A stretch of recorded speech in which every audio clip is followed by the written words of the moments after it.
அன்னை தமிழ் பேரால் உங்கள் அனைவருக்கும் எனது அன்பார்ந்த வணக்கம்.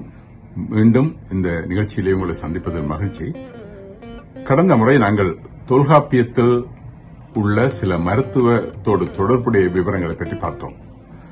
அதிலே நாங்கள் புணர்வு என்பது அந்த புணர்வினால் ஏற்படக்கூடிய உடல் உள ஆரோக்கியம் பற்றி பார்த்தோம். அத்தோடு அந்த புணர்வின் படிநிலைகள் பற்றி பார்த்தோம்.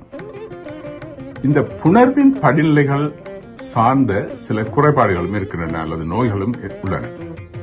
இதில் ஒன்று புணர்ச்சி ஆர்வ குறைபாடு அல்லது புணர்ச்சி வெறுப்பு என்று கூறலாம். அதாவது செக்ஷுவல் இன்ட்ரெஸ்ட் அரவுசல் டிசார்டர் என்பது அவற்றில் ஒன்று. இந்நோயிட்டவர்களுக்கு இப்படிநிலைகள் சரியாக இயங்காத காரணத்தினால் புணர்வு என்பது ஒரு வேதனைக்குரியதாகவும் வெறுப்புக்குரியதாகவும் மாறி குடும்ப வாழ்க்கையிலே விரிசல்களை தோற்றுவிக்க வாய்ப்புண்டு. இதிலே சிலருக்கு இந்த குறியிலே சுரக்கின்ற திரவம் குறைவாக இருப்பதனால் வேதனை ஏற்படுவதற்கான வாய்ப்பு உண்டு. இவர்களுக்கு அந்த தொல்காப்பியத்திலே குறிப்பிட்ட அல்குல் தைவரல் மூலம், அதாவது குறியினை தடவுதல் மூலம் அச்சுரப்பினை அதிகரித்து இந்த வேதனையிலிருந்து விடுபடுவதற்கான வாய்ப்புண்டு. இதே போலவே இன்னும் ஒரு வகை இதற்கு எதிரானது நீங்காத குறி தூண்டல் தன்மை என்பது. இது பெர்சிஸ்டன்ட் அரவுசல் ஜெனிட்டல் அரவுசல் டிசார்டர் அல்லது PGAD என்று கூறுவார்கள். அதே போலவே ரெஸ்ட்லெஸ் ஜெனிட்டல் சிண்ட்ரோம்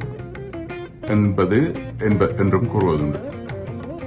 இதனால் பாதிக்கப்பட்டவர்களுக்கு சடுதியாக எந்தவித தூண்டல் காரணமும் இல்லாமல் புணர்வு உணர்ச்சி ஏற்பட்டு உணர்வு உச்சம் வரைக்கும், அதாவது ஓகசம் வரைக்கும் இது போகலாம். இது ஆண்களை விட பெண்களுக்கு அதிகமாக ஏற்படும் ஒரு நோய் அல்லது குறைபாடு என்று கூறலாம்.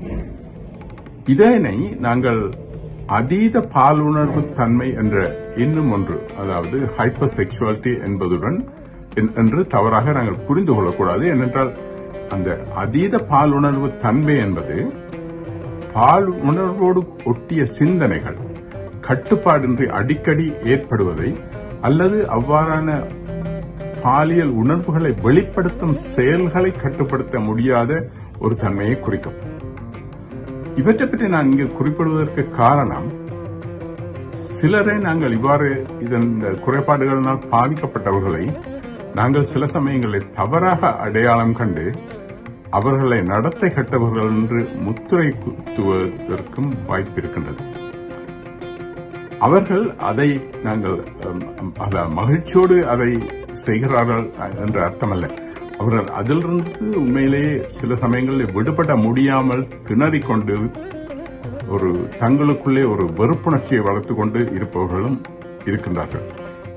எனவே இவர்கள், அதாவது மருத்துவ ஆலோசனை மூலம் இவர்கள் பயன்பெறுவதற்கு, அதாவது உடல் உள ரீதியான மருத்துவ நலன்களை பெற்று இந்த தன்மைகளிலிருந்து, இந்த குறைபாடுகளிலிருந்து விடுபடுவதற்காக அல்லது இந்த குறைபாடுகளை குறைத்துக் கொள்வதற்கான வாய்ப்புகள் இருக்கின்றன. எனவே இவற்றை பற்றி இதனால் பாதிக்கப்பட்டவர்கள் அல்லது உங்களுக்கு தெரிந்தவர்கள் யாரும் பாதிக்கப்பட்டிருந்தால் நீங்கள் மருத்துவ ஆலோசனையை நாடுவது நல்லது. இத்துடன் இன்றைய நிகழ்ச்சியை முடித்துக் கொண்டு மீண்டும் ஒரு முறை உங்களை அடுத்த நிகழ்ச்சியை சந்திக்கும் வரை வணக்கம் கூறி விடைபெறுகிறேன். நன்றி, வணக்கம்.